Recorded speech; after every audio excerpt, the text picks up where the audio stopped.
పుల్లటి త్రేణుపులు రావడం, ఛాతీలో మంట, త్రేణుపులతో గొంతులోకి ఆహారం రావడం, ఇవన్నీ ఎసిడిటీ లక్షణాలు.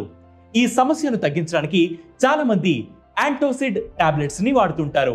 అవి ఎక్కువగా వాడితే విటమిన్ B12, కాల్షియం, ఐరన్ లోపిస్తాయి. కాబట్టి యాంటాసిడ్ మందులతో కాకుండా ఆయుర్వేద చిట్కాలతో ఎసిడిటీని తగ్గించుకోండి. యాంటీ ఆక్సిడెంట్లు, విటమిన్ సి సమృద్ధిగా ఉంటే ఉసిరి ఎసిడిటీ తగ్గించడంలో చాలా ఎఫెక్టివ్ గా పనిచేస్తుంది.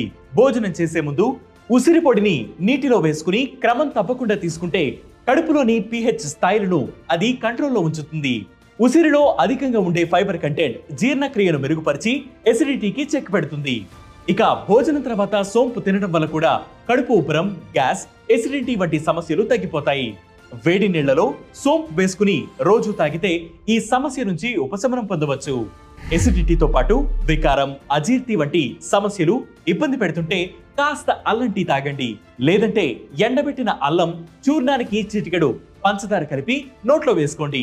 అల్లంలోని యాంటీ ఇన్ఫ్లమేటరీ గుణాలు గ్యాస్ట్రిక్ యాసిడ్ స్థాయిలను నియంత్రిస్తాయి.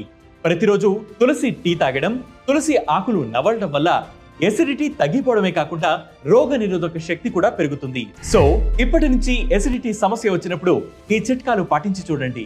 ఇలాంటి హెల్త్ వీడియోస్ మరియు హెల్త్ టిప్స్ కోసం ప్రతిరోజు వెట్ న్యూస్ యాప్ ని ఫాలో అవ్వండి. దాంతో పాటు Wet News Telugu YouTube channel ని సబ్స్క్రైబ్ చేయండి.